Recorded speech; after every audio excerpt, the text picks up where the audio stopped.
Hello friends, ಯಾವತ್ತಾದರೂ dark ವೆಬ್ನ ಬಗ್ಗೆ ಕೇಳಿದ್ದೀರಾ? ನೀವು ಏನಾದರೂ ಗೂಗಲ್ನಲ್ಲಿ ಸರ್ಚ್ ಮಾಡಬೇಕಾದರೆ ನೀವು ಯಾವುದೇ ಒಂದು ಲಿಂಕನ್ನು ಕ್ಲಿಕ್ ಮಾಡಿದ್ದೀರಾ. ಆ ಲಿಂಕ್ನಲ್ಲಿ ಕೆಲವು ಭಯಂಕರ ವಿಡಿಯೋಗಳು ನೋಡಿದ್ದೀರಾ. ಅಂದರೆ ಅದೇ ಡಾರ್ಕ್ ವೆಬ್. ಏನಿದು ಡಾರ್ಕ್ ವೆಬ್? ಇದನ್ನು ಸರ್ಚ್ ಮಾಡಿದರೆ ನೀವು ಜೈಲು ಸೇರುವುದೇಕೆ? ನೀವು ನೋಡುವ ಇಂಟರ್ನೆಟ್ನ ಹಿಂದೆ ನಾವ್ಯಾರೋ ನೋಡದ, ಊಹಿಸಲು ಆಗದಷ್ಟು ಬೃಹದಾಕಾರವಾಗಿರುವ ಕರಾಳ ಪ್ರಪಂಚವಿದೆ. ಸಾಮಾನ್ಯ ಬಳಕೆದಾರರು ಉಪಯೋಗಿಸುವ ಇಂಟರ್ನೆಟ್ ಕೇವಲ 4% ಮಾತ್ರವಾದರೆ, ಅಂತರ್ಜಾಲದ ಸುಮಾರು 96% ಭಾಗ ಕತ್ತಲ ಪ್ರಪಂಚದಲ್ಲಿದೆ ಎಂಬುದು ಆಶ್ಚರ್ಯ. ಇದು ಒಂದು ಕತ್ತಲೆಯ ಲೋಕ ಆಗಿದೆ. ಡಾರ್ಕ್ ವೆಬ್ ಎಂದು ಕರೆಯಲ್ಪಡುವ ಈ ಕತ್ತಲೆ ಲೋಕದ ಬಗ್ಗೆ ತಿಳಿಯುತ್ತಾ ಹೋದಂತೆ ಅಚ್ಚರಿ ಮತ್ತು ಆಘಾತ ಎರಡೂ ಆಗುವ ಸಾಧ್ಯತೆಯೇ ಹೆಚ್ಚು. ಅಪರಾಧ ಲೋಕದ ದಾರಿಯಾಗಿರುವ ಇಂತಹ ಡಾರ್ಕ್ ವೆಬ್ಗಳನ್ನು ಕೆಟ್ಟ ಕುತೂಹಲದಿಂದಲೇ ನೀವೇನಾದರೂ ಜಾಲಾಡಿದರೆ ಪೊಲೀಸರು ನಿಮ್ಮ ಮನೆ ಬಾಗಿಲು ತಟ್ಟುವುದು ಖಚಿತ. ಒಂದು ಅಡ್ಡದಾರಿಯ ಅಥವಾ ಗುಪ್ತದಾರಿಯ ಮೂಲಕ ನಮಗೆ ಬೇಕಿರುವ ಯಾವುದೇ ವಸ್ತುವನ್ನಾದರೂ ಈ ಡಾರ್ಕ್ ವೆಬ್ಗಳಲ್ಲಿ ಖರೀದಿಸಬಹುದಾಗಿದ್ದು, ಒಂದು ಪಿಸ್ತೂಲನ್ನು ಸಹ ನೀವು ಬಹಳ ಸುಲಭವಾಗಿ ಇಲ್ಲಿ ಖರೀದಿಸಬಹುದು. ಇದೆಲ್ಲವೂ ಸಾಧ್ಯವಾಗಿಸುವ ಡಾರ್ಕ್ ವೆಬ್ ಎಂಬ ಮತ್ತೊಂದು ಕರಾಳ ಮುಖದ ಬಗ್ಗೆ ನೀವು ತಿಳಿಯಬೇಕಾಗಿದೆ. ಡೀಪ್ ವೆಬ್ ಮತ್ತು ಡಾರ್ಕ್ ವೆಬ್.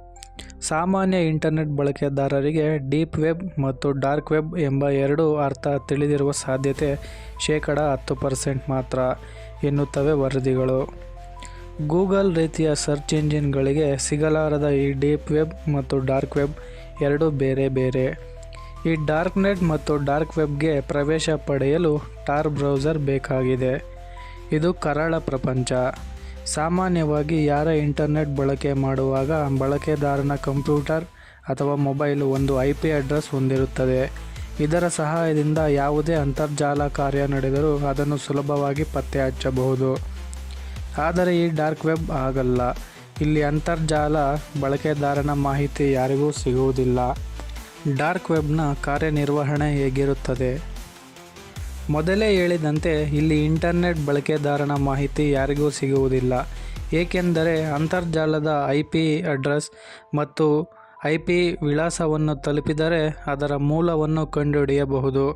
ಆದರೆ ಹಲವು ಪದರಗಳ ಮೂಲಕ ಹಾದು ಹೋಗುವ ಡಾರ್ಕ್ ವೆಬ್ IP ಮತ್ತು VPN ಎರಡನ್ನೂ ತಿಳಿಯದಂತೆ ಮಾಡುತ್ತದೆ. ಹಾಗಾದರೆ ಡಾರ್ಕ್ ವೆಬ್ನಲ್ಲಿ ಏನೇನು ನಡೆಯುತ್ತದೆ?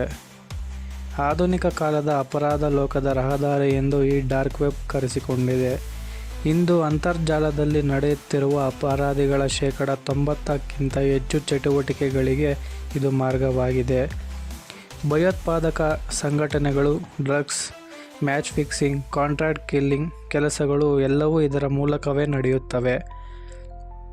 ಮನುಷ್ಯನ ಕೆಟ್ಟ ಆಲೋಚನೆಗಳಿಗೆ ವೇದಿಕೆಯಾಗಿರುವ ಮನುಷ್ಯನ ವಿಕೃತ ಪ್ರಯೋಗಗಳು ಡಾರ್ಕ್ ವೆಬ್ನಲ್ಲಿ ನಡೆಯುತ್ತವೆ.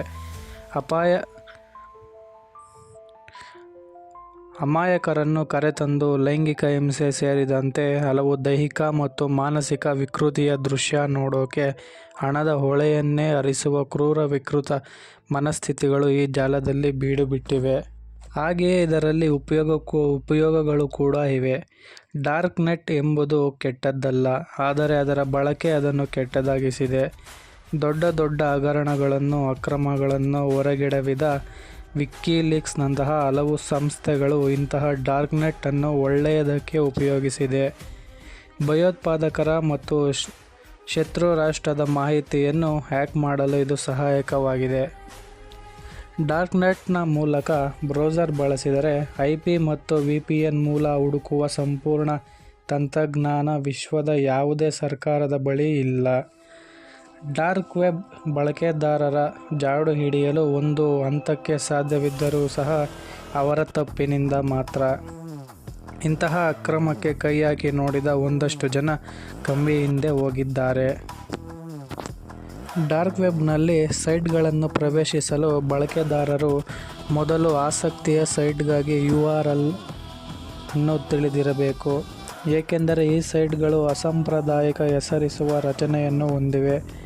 .com, .org, .edu ನಂತಹ ಸಾಮಾನ್ಯ ಪ್ರತ್ಯಯಗಳ ಬದಲಿಗೆ ಡಾರ್ಕ್ ವೆಬ್ URLಗಳು ಸಾಮಾನ್ಯವಾಗಿ .onion ನಲ್ಲಿ ಕೊನೆಗೊಳ್ಳುತ್ತವೆ.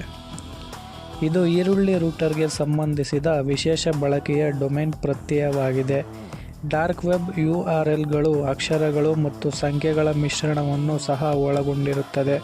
ಅವುಗಳನ್ನು ಹುಡುಕಲು ಅಥವಾ ನೆನಪಿಟ್ಟುಕೊಳ್ಳಲು ಕಷ್ಟವಾಗುತ್ತದೆ.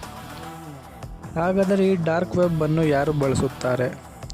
ಡಾರ್ಕ್ ವೆಬ್ನ ಅನಾಮಧೇಯತೆಯು ಕಾನೂನು ಬಾಹಿರ ಚಟುವಟಿಕೆಗೆ ಅವಕಾಶ ಕಲ್ಪಿಸುತ್ತದೆ ಮತ್ತು ಅಪರಾಧಿಗಳಿಗೆ ಸ್ವರ್ಗ ಎಂಬ ಖ್ಯಾತಿಗೆ ಕೊಡುಗೆ ನೀಡುತ್ತದೆ.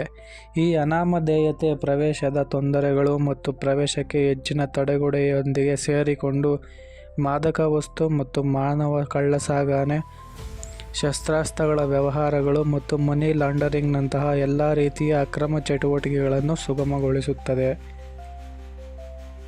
ಇವರು ಡಾರ್ಕ್ ವೆಬ್ನಲ್ಲಿ ಕ್ರೆಡಿಟ್ ಕಾರ್ಡ್ ಸಂಖ್ಯೆಗಳನ್ನು ಕದಿಯಲು ಬಳಸುತ್ತಾರೆ, ಪರ್ಸನಲ್ ಇನ್ಫಾರ್ಮೇಷನ್ಗಳನ್ನು ಕದಿಯುತ್ತಾರೆ, ನಕಲಿ ಹಣಕ್ಕಾಗಿ ಇದನ್ನು ಉಪಯೋಗಿಸುತ್ತಾರೆ, ಎಂಟರ್ಪ್ರೈಸ್ ಖಾತೆಗಳನ್ನು ಹ್ಯಾಕ್ ಮಾಡಲಾಗುತ್ತದೆ.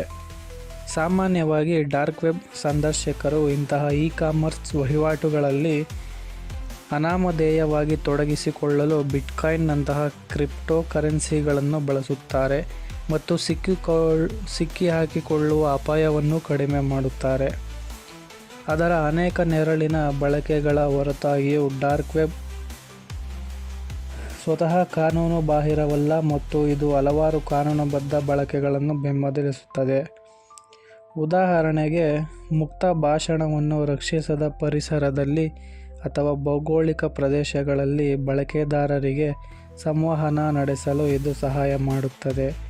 ಅಂತಹ ಬಳಕೆದಾರರ ಉದಾಹರಣೆಗಳಲ್ಲಿ ರಾಜಕೀಯ ಕಾರ್ಯಕರ್ತರು ಮತ್ತು ಪತ್ರಕರ್ತರು ಸೇರಿದ್ದಾರೆ. ಕಾನೂನು ಡಾರ್ಕ್ ವೆಬ್ ಸಾಮಾಜಿಕ ಮಾಧ್ಯಮ ನೆಟ್ವರ್ಕ್ಗಳು ಮತ್ತು ಕ್ಲಬ್ಗಳು ಸಹ ಅಸ್ತಿತ್ವದಲ್ಲಿವೆ.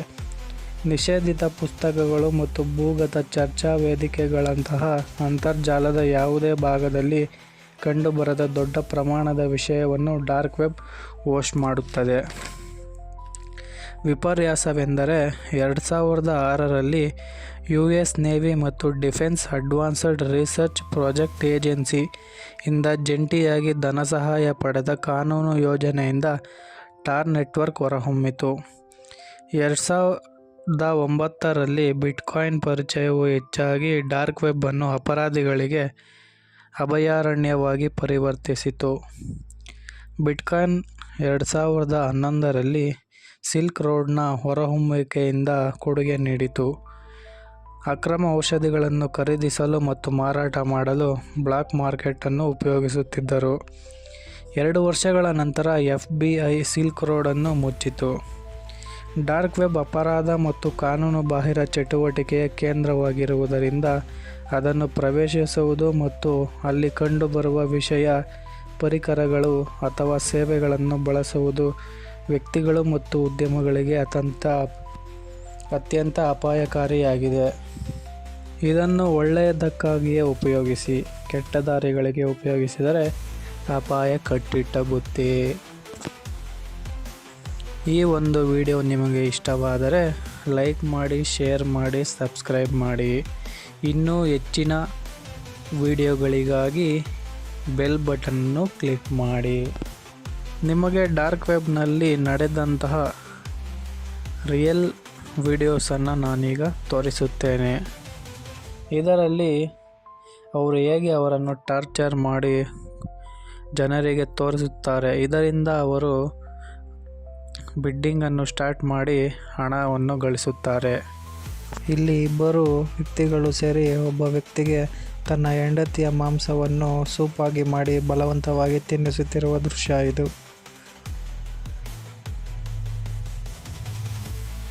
ಎಲ್ಲರಿಗೂ ನಮಸ್ಕಾರ. Thank you.